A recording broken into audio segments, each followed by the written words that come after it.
मैं हूं गौरव राजगुप्ता। आप देख रहे हैं दिल्ली की सत्ता। एमसीडी चुनावों की महा कवरेज आपको दिखा रहा है TV9 नेटवर्क, जो देश का सबसे बड़ा न्यूज नेटवर्क है। वो एमसीडी चुनावों की महा कवरेज कर रहा है। आज मैं हूं द्वारका ए में, वार्ड नंबर है 121 और हमारे साथ में है कैप्टन शालिनी। जय Hind and thank you so much for being here with us today. जो सोसाइटी है इसको लोग कारगिल सोसाइटी के नाम से जानते हैं, कारगिल अपार्टमेंट के नाम से जानते हैं। इस जगह का नाम है वीर आवास। यहाँ वीरों का आवास है। सही कह रहा हूँ मैं? बिल्कुल सही कह रहे हैं। ये सोसाइटी बनी थी कारगिल वॉर के बाद। इसको अटल बिहारी वाजपेयी जी ने इनॉग्रेट किया था और जो हम लोग शहीद हुए थे कारगिल वॉर में, उन परिवारों को सम्मान करने के लिए ये सोसाइटी बनाई गई थी। और इस फ्लैट में हर एक फ्लैट एक शहीद परिवार का फ्लैट है। हर एक फ्लैट की एक कहानी है। हर एक फ्लैट में इसे एक वीर गाथा निकली हुई है। और मैं भी इस सोसाइटी में रहती हूँ। मेरे हस्बैंड शहीद हुए थे 2001 में और उन्होंने कीर्ति चक्र मरणोपरांत से उनको नवाजा गया है। तो इस सोसाइटी में रहना एक अपने आप में एक बहुत सम्मान की और गर्व की बात है। दुख तो बहुत है कि हाँ, हमने बहुत कुछ खो के यहाँ पे आए हैं, लेकिन यहाँ एक सीना जो कहते हैं गर्व से चौड़ा हो जाता है कि एक वीरों की ये सोसाइटी है। तो आप खुद भी आर्मी में रही हैं और अब राजनीति में हैं।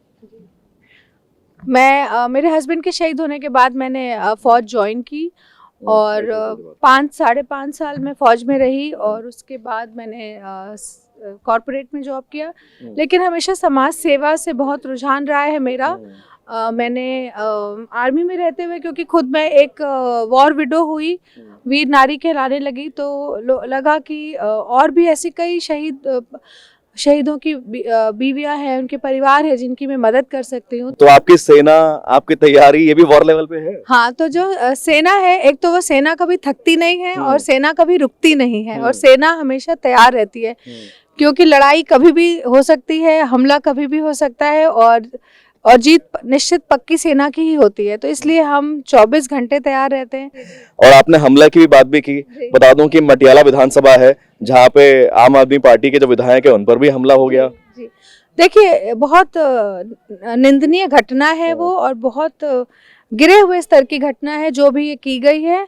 और चुनाव का समय है, बीजेपी अपनी हार से बौखलाई हुई है और हमारे लोगों को पैसे दे के उनको खरीदना, उनके बीच में फूट डालना, ये मतलब ये लेवल नहीं है। आप अपने काम की राजनीति करिए। तो इन्होंने कोई काम नहीं किया है। अगर काम किया तो इस तरह की घटना करने के लिए, हरकतें करने के लिए ये बाध्य नहीं होते। और मेरे साथ भी इन्होंने ऐसी घटना कराने की कोशिश की। मेरी टीम के लोगों को खरीद के उन्होंने इस तरह से किया, लेकिन हमें अपने काम पे विश्वास है।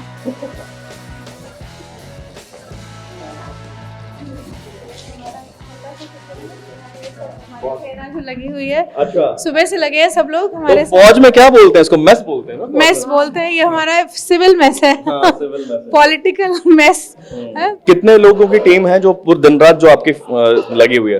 सेना में कितने लोग? गिनना छोड़ दिया है मैंने। सपोर्ट बढ़ता जा रहा है निरंतर। एक सपोर्ट टीम स्टार्ट किया था और लोग जुड़ते गए, कारवां बढ़ता गया है ना। अब हम गिन नहीं रहे। ये सारे हमारे अपने साथी हैं।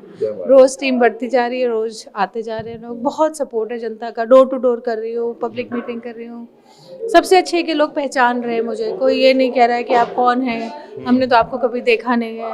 गली जा रही हूँ, मोहल्ले जा रही हूँ, मार्केट जा रही हूँ, लोगों के घरों में जा रही हूँ, हर जगह सबसे अच्छा जो आ रहा है कि हम आपको, हाँ, आप ही कैप्टन शालिनी, हाँ, आपको जानते हैं, अरे मैम आप वहाँ के, आपने मेरा वो काम कराया था, आप मुझे वहाँ मिले थे। तो ये बड़ी खुशी होती है कि चलो जी, मैं एक जनता के बीच में मैं कोई अनजान चेहरा नहीं हूँ। जनता मेरे चेहरे पे, मेरे नाम पे विश्वास करती है कि कैप्टन शालिनी है ये, और इस चीज का ध्यान। तो कैप्टन शालिनी का जो वॉर रूम है, अब वहां आ गए हम लोग।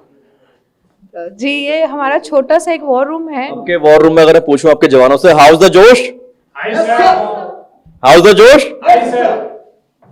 तो हमारे वॉर रूम में अलग अलग लोग बैठे हैं। कोई मीटिंग शेड्यूल कर रहा है, कोई कॉल्स अटेंड कर रहा है, कोई जो मेरी दिन भर की आउटडोर एक्टिविटी रहती है, कोई उसको प्लान कर रहा है, कोई सोशल मीडिया देख रहा है, कोई साथ चलता है टीम के लोग, तो वो हमारे साथ रहते हैं। तो ये सब अलग अलग कोऑर्डिनेशंस हैं, तो बहुत अच्छे से ये लोग कर रहे हैं। मुझे कुछ पता नहीं है खास कि ये लोग क्या क्या कर रहे हैं। अच्छा। ये जो बताते हैं बस मैं वो फॉलो कर लेती हूँ। अच्छा। I don't question my team. सही है। तो हर मिशन के लिए एक लीडर तैनात है, और वो लीडर ने एक बार इशारा कर दिया तो सारे सैनिक वहां बढ़ जाते हैं। हाँ, बस ये जो बताते हैं मैं वो कर लेती हूँ। अगर बस मुझे कार में बैठा दिया जाता है, अब यहाँ जाके हमने क्या करना है और हम वो कर रहे हैं। आज आपको ऑटो में बैठाएंगे लेकिन आज मेरी टीम वैसे आइए। बहुत एक्साइटेड है, पूरी टीम ऑटो में बैठने के लिए। सबने अपनी गाड़ियां छोड़ दी कि सब ऑटो में बैठेंगे। ठीक है, आइए आइए, स्वागत है आपका। पूरी टीम ऑटो में देखिए, चाहे बैठेगी। कार्यकर्ता हो, चाहे नेता हो, या आम पब्लिक हो, चैनल, न्यूज चैनल जो है ये TV9 दिल्ली NCR सबका है, सबके लिए है ये। तो जितने ऑटो ये आम पब्लिक के लिए हैं वो उतने आपके लिए भी हैं। आइए, स्वागत है जी, सबका। जी। नमस्ते नमस्ते बाबू जी, कैसे हैं आप? क्या नाम है आपका? रतन सिंह। रतन सिंह। हाँ जी। तो यहाँ पे हर परिवार की कहानी है, वीर गाथा है, तो आप बताना चाहेंगे? मेरा बेटा था जी, वो शहीद हो गया था, बड़ा बेटा। और हम यहाँ 320 में रहते हैं। ये शालिनी जी जो है, इनका हस्बैंड शहीद हुआ था। मेरा बेटा शहीद हुआ था सूरनकोट में आतंकवादियों से लड़ते हुए। और मेरे हस्बैंड भी आर्मी में थे, इंटेलिजेंस में। वो तो रिटायर्ड आ गए थे, लेकिन बैकग्राउंड हमारी आर्मी की ही है। और यहाँ रह रहे हैं हम 7-8 साल से। और शालिनी हमारी पड़ोसन है। नमस्ते आंटी जी, कैसी हैं आप? बढ़िया बेटा। क्या नाम है आंटी जी आपका? मेरा नाम कमला देवी। अच्छा। हाँ, तो आप कहाँ इसी सोसाइटी में रहती हैं? मैं इसमें रहती हूँ 320 में। अच्छा। हाँ जी। तो आंटी, यहाँ पे हर घर की एक वीर गाथा है, हाँ जी। आपकी क्या है? मेरे भी बेटा शहीद हो रहा है, कीर्ति चक्र से सम्मानित है। उसने रविंदर छिकारा, उसने 6 आतंकवादी मारे थे। एक तो घायल हो गया था, घायल होते हुए भी उसको मुक्कों से मारा था। वो बेस्ट स्पोर्ट्समैन था, बेस्ट बास्केटबॉल भी वो चैंपियन था, और बॉक्सर भी था, और स्विमिंग का भी चैंपियन था। उसको अपने IM में भी बेस्ट स्पोर्ट्समैन अवार्ड मिला था, NDA में भी मिला था उसको। अच्छा, जो यहाँ पे जो जितने वीर नारी हैं, ये तो वीर आवास है, ये तो हाँ जी, हाँ जी। वीरों की सोसाइटी है। हाँ जी, हाँ जी। तो यहाँ पे क्या मुद्दे हैं, क्या इश्यूज हैं? यहाँ ये है, एक तो हमारी MCD है, ये है ना काम नहीं करती। बीजेपी बिल्कुल, हमारी दुकान थी, जैसे हम एजिड है यहाँ, काफी है ना लेडीज एजिड है, वो बेचारी अपना सामान मंगा लेते थे दुकान से, वो दुकान उन्होंने तड़वा दी हमारी। हैं, एकली लेडीज रहती हैं, और सफाई का मुद्दा है। ये वाली फोटो है जब मेरे हस्बैंड शहीद हो गए और मैं आर्मी में अपनी ट्रेनिंग कर रही हूँ। ये दोनों फोटो, ये बहुत मतलब मैं बोलती हूँ इनको हार्ट शेकिंग फोटोज हैं। इनको देखती हूँ तो पीछे की बहुत एक दुखद कहानी याद आती है, लेकिन फिर वहाँ पहुँच के एक बहुत प्राउड फीलिंग होती है कि हम अपने पैरों पे खड़े हुए, और अपने हस्बैंड का नाम भी मैंने ऊंचा रखा और परिवार को भी मैंने आगे लेके गई। जी। और यहाँ तो सोसाइटी में हम लोग से बात भी हुई, जो बाकी भी जो वीर नारियां हैं यहाँ, तो वो ऐसे ही बिल्कुल डट के खड़ी दिख रही है यहाँ तो। हाँ, तो देखिए इसलिए नाम है हमारा वीर नारी। जो वीर नारी एक शहीद परिवार की जो महिला होती है, चाहे वो माँ हो, अगर किसी सिपाही की शादी नहीं हुई तो उसकी माँ वीर नारी कहलाती है, और अगर उसकी पत्नी है तो वो वीर नारी कहलाती है। वीर नारी का मतलब ये होता है कि हम अपने हस्बैंड की शहादत का या हम अपने बेटे की शहादत का सम्मान करते हैं, और हम उसी तरीके से दोबारा खड़े होंगे। एक कहते हैं ना, life was never a cake walk for me, life has been extremely difficult for me. बहुत परेशानियाँ देखी हैं मैंने, बहुत धक्के खाए हैं, बहुत आंसू बहाए हैं, अकेले बैठ के आंसू बहाए हैं, परिवार के साथ बहाए हैं। और सॉरी, इट्स ओके। तो आज यहाँ पहुँचना मेरे लिए ये भी एक ये जो आंसू हैं, ये खुशी के भी आंसू हैं, गर्व के भी आंसू हैं, और एक ग्रैटिट्यूड है कि मुझे पार्टी ने इतना एक बड़ी जिम्मेदारी दी है, एक भरोसा किया है, जनता भरोसा कर रही है, तो करेंगे थोड़ा। मेरे लिए फ्लैग बहुत इम्पोर्टेंट है, क्योंकि मेरे हस्बैंड जब आए थे कॉफिन में तो इसी तिरंगे में लिपट के आए थे। तो तिरंगे की जो एक मतलब बहुत एक गूज़बम्स हो जाता है मुझे। तो तिरंगा मेरे लिए बहुत ही एक पायस जिसको बोलते हैं वो चीज़ है। और ये अलमीरा मेरे बेटे ने डिज़ाइन की थी, और ऊपर वाला जो आप पोर्शन देख रहे हैं वो मेरे हस्बैंड है, और नीचे वाला उसने मेरे लिए बनाया है।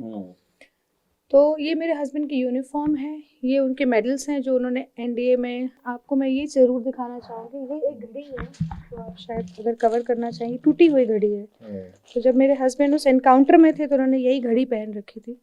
तो ये घड़ी हमारे लिए बहुत इम्पॉर्टेंट है क्योंकि उनके हाथ में ये, उनकी कलाई में ये घड़ी थी उस टाइम जब वो शहीद हुए थे।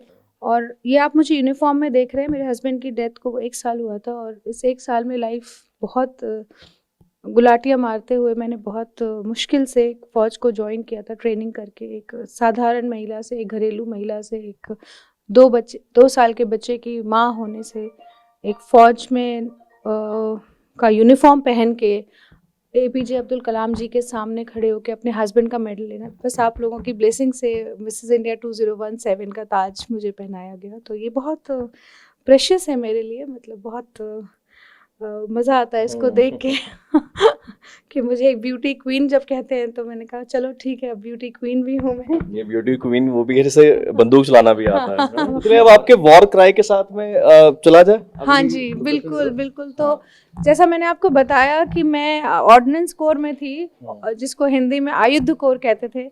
तो हमारा आयुध कोर महान हमारा एक लोगो था जिसको हम फॉलो करते थे। और मेरे हस्बैंड हमेशा मुझे कहते थे तगड़ा रहो और कभी मत डरो, कभी मत झुको। हम अपने शिकायत दूत अपने ऑटो रिक्शा में चल रहे हैं। ये हमारी शिकायत पेटी लगी हुई है।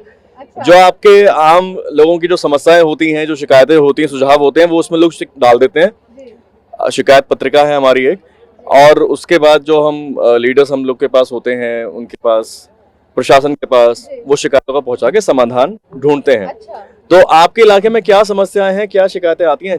तो द्वारका की सबसे बड़ी समस्या तो लोगों को डीडीए पॉकेट्स का एक एमसीडी से भरोसा। ये देखिए, आप इसको कवर करिए, ये ग्रीन बेल्ट है हमारी जिसको एमसीडी का ये दिखाइए, ये ग्रीन बेल्ट है हमारी जिसका काम है। तो ये डीडीए, इसकी मेंटेनेंस कितनी सोसाइटी है? इसकी पार्क में मेंटेनेंस डीडीए के पास है या? क्योंकि बहुत सारे पार्क और बहुत सारे ऐसे हैं ना दिल्ली में भी। इस सोसाइटी के अंदर जितना भी है ग्रीन बेल्ट, ये एमसीडी का काम है, इसको ग्रीन रखना, इसको मेंटेन करना। तो आप इसकी हालत देख सकते हैं। द्वारका का जो एक सुंदर द्वारका था, एक सब सिटी था, वो धीरे धीरे कूड़ा कचरे का ढेर बनता जा रहा है। और यहाँ एक बहुत बड़ी समस्या जो लोगों ने उठाई है, जो कि एक जेन्युइन समस्या है, वो बहुत स्ट्रे एनिमल्स की है कि सोसाइटी के अंदर, सड़कों पे। और मेरे पास खुद डॉग्स हैं और मैं एक डॉग लवर हूँ। आपने गारंटी की बात की, अब बीजेपी की अगर बात कर लेते हैं, कांग्रेस की बात करते हैं, तो वो बात ये कर रहे हैं कि जो गारंटी केजरीवाल जी ने पहले दी 8 साल में, वो पूरी नहीं कर पाए। बीजेपी हमें सर्टिफिकेट ना ही दे तो ज़्यादा अच्छा है, क्योंकि एमसीडी में 15 साल से हैं और उन्होंने अपना मैनिफेस्टो सेम रिपीट कर दिया। ये आप देख लीजिए, ये सोसाइटी के बाहर की हालत, इसको भी काम, ये फुटपाथ, ये ग्रीन बेल्ट, ये सब एमसीडी का काम है। सुबह सुबह रोज 8:30-9 बजे के आसपास एक नया वीडियो त्योहार जेल का आ जाता है। तो क्या ये एमसीडी में एक बड़ा इश्यू बनता दिख रहा है आप लोगों को? कोई चैलेंज है, कोई चुनौती है क्या ये? देखिए, चुनावी टाइम है और बीजेपी के पास आज अपना बताने के लिए कुछ नहीं है। जब अगर आपने पिछले 15 सालों में और पिछले 5 सालों में, मतलब जो 5 साल इनका कार्यकाल खत्म हो रहा है, और जो 15 साल से ये जो एमसीडी में बैठे हुए हैं, अगर इन्होंने उस पर कुछ काम किया होता तो आज ये बेतुके टॉपिक्स नहीं उठाते, अपना समय उन जगह बर्बाद नहीं करते जो कि एमसीडी रिलेटेड नहीं है। तो चलिए अब हम चलते हैं, यहाँ कुछ लोग भी हैं। हाँ जी, देखिए, हमारा जो काम करेगा उसको हमको देना है, हमको अपने काम से मतलब है, जो हमारा काम करेगा उसको हम देंगे। आपके आरडब्ल्यू के क्या मुद्दे हैं? हमारे आरडब्ल्यू के मुद्दे तो जो लोकल काउंसिलर्स होते हैं वो यही होते हैं कि सोसाइटी को क्या दे सकते हैं, क्या कर सकते हैं, क्योंकि आरडब्ल्यू के पास कभी इतना पैसा होता नहीं है कि वो अपना पैसा लगा के काम करे। तो हमें हेल्प तो चाहिए ही होती है। तो जैसे हमारी बाउंड्री वॉल बनवाई थी एमएलए साहब ने, और कैप्टन शाली ने हमारी बहुत हेल्प की, उसमें कैमरे लगवाए थे, बूम बैरियर लगवाए थे। क्या नाम है आपका? शुभम सर। शुभम, क्या करते हैं शुभम भाई? सर मैं एडवोकेट हूँ सर। अच्छा, कहाँ पे? सर द्वारका। यार नंबर दे के जाना, मैं देख रहा हूँ हमारे शो में झगड़ा बहुत कर रहे हैं सब कार्यकर्ता लोग, अपन झगड़ जाते हैं। नंबर आपको बिल्कुल नंबर देके जाऊंगा। वकीलों की जरूरत पड़ जाती है शाम बिल्कुल को। सर, बिल्कुल बिल्कुल। नहीं, झगड़ा वगड़ा किसी को नहीं करना चाहिए, बुरी बात है, बिल्कुल नहीं करना चाहिए। ये बताओ, एक वकील होने के नाते मैं तो सबको बोलता हूँ यार, नेता भी अड़ोसी पड़ोसी ही हैं और सपोर्टर्स भी अड़ोसी पड़ोसी हैं। चुनाव कोई जीते कोई हारे, झगड़ा वगड़ा नहीं करना चाहिए आपस में। लेकिन जो लोग ऐसे झगड़ लेते हैं, व्हाट्सएप पे उल्टा सीधा लिख लेते हैं, गालियां दे देते हैं, उन पर क्या क्या कार्रवाई होती है, कितने सालों के अंदर जाएंगे जो झगड़ा करेगा, ये बता दो।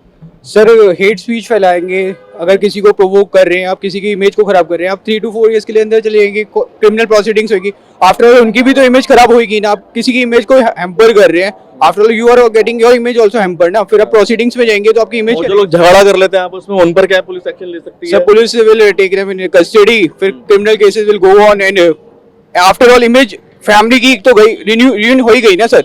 तो ये तो समझना चाहिए कि लोगों को आपस में झगड़ा करके क्या मिलेगा। We have to support the each and everything.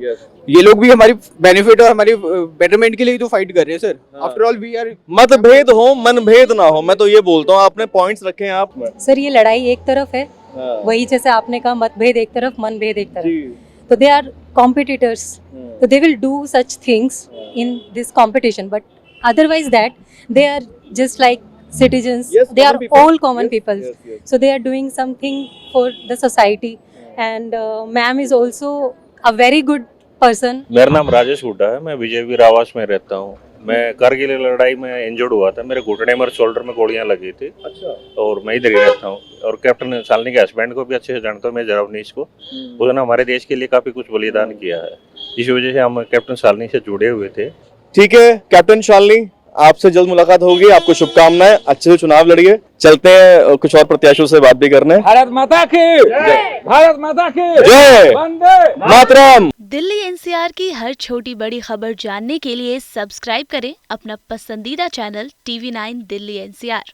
साथ ही बेल आइकन जरूर दबाएं, जिससे हर खबर सबसे पहले पहुंचे आप तक। फेसबुक पर हमें सर्च करें @TV9 दिल्ली एनसीआर। वहीं ट्विटर पर हमें फॉलो करें @TV9 दिल्ली एनसीआर पर, और इंस्टाग्राम पर हमें फॉलो करने के लिए सर्च करें @TV9 दिल्ली एनसीआर।